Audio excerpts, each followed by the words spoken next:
Thug life എന്ന പേരിനോട് നീതി പുലർത്തിയും കുറച്ച് കുറഞ്ഞു പോയതിലാണ് എനിക്ക് തോന്നിയെന്ന് പറയാം. എന്നാലും as a Mani Ratnam film it was nice എന്ന് പറയാം. ഈ സ്റ്റൈൽ ഓഫ് മേക്കിംഗ്, അതിലെ ക്വാളിറ്റിയും പെർഫെക്ഷനും അത് കണ്ടിരിക്കാൻ തന്നെ രസമാണെന്ന് പറയാം. സിനിമയുടെ ഓരോ സെക്ഷനും ഓരോന്നോരോന്നായി നോക്കിയാൽ എല്ലാം പെർഫെക്റ്റ് ആണ്. ഇപ്പം മ്യൂസിക് ആയാലും വിഷ്വൽസ് ആയാലും പെർഫോമൻസിൽ കമലഹാസൻ സിംബു അവരുടെ ആക്ഷൻസും ഫൈറ്റ് സീൻസും കാർച്ചീസും എല്ലാം അടിപൊളിയായി തന്നെ വന്നിട്ടുണ്ട്. ആസ് എ ത്രില്ലർ അല്ലെങ്കിൽ ഒരു ത്രില്ലിംഗ് മേക്കിംഗിൽ ഇതിന്റെ സ്റ്റോറി ഫാൾസ് ബിഹൈൻഡ് ആയതുപോലെയാണ് എനിക്ക് തോന്നിയെന്ന് പറയാം.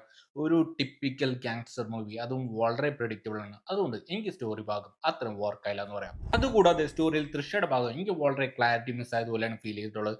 മെയിൻലി തൃഷ ചെയ്തുകൊണ്ട് അവിടെ എന്തെങ്കിലുമൊക്കെ സംഭവിക്കുമെന്നൊക്കെ പ്രതീക്ഷിക്കുന്നു, പക്ഷെ ഒന്നും സംഭവിക്കുന്നില്ല. ഇതൊന്നും കൂടാതെ സിനിമയിൽ എനിക്ക് പേഴ്സണലി ഒട്ടും കൺവിൻസിങ് അതുപോലെ സീനുകളും ഉണ്ടെന്ന് പറയാം.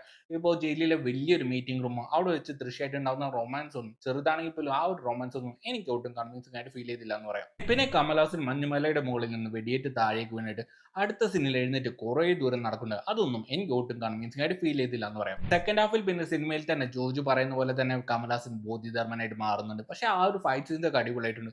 അവസാനം സിംബും കമലഹാസനും കൂടിയുള്ള ഫൈറ്റും അതും അടിപൊളിയായി തന്നെയാണ് എനിക്ക് ഫീൽ ചെയ്തെന്ന് പറയാം. അപ്പോൾ അത്രേ ഉള്ളൂ. ഇറ്റ്സ് ബിസ്മിതിനോൺ മാലിയസ്. നിങ്ങൾ അഭിപ്രായങ്ങൾ തീർച്ചയായിട്ടും കമന്റ് ചെയ്യുമെന്ന് ഞാൻ പ്രതീക്ഷിക്കുന്നു.